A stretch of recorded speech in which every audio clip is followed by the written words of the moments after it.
For week 23, we discussed the glutes and the piriformis. We'll be starting with the gluteus maximus. Its origin is the coccyx, the sacrum, and the posterior iliac crest. So we're finding that iliac crest and moving behind it, directly behind it here.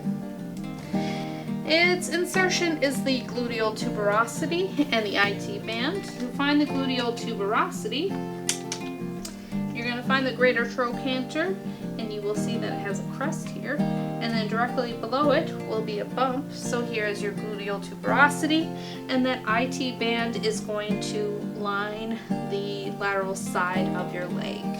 Its actions. So it extends the hip by moving your leg backwards. It also laterally rotates the hip, so we are taking your knee and moving it out, rotating it out. And then it also abducts the hip, so we are taking your leg and moving it away from the body. Next is the gluteus medius. Its origin is the external surface of the ilium, so we are just going to be on the superior portion of the ilium here.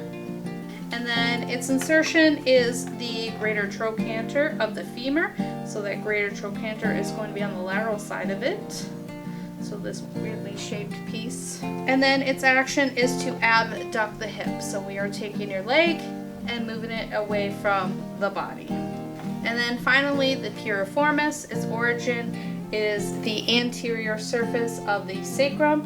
So here is the sacrum. That anterior surface is going to be directly behind what you can see here. And then its insertion is the greater trochanter of the femur.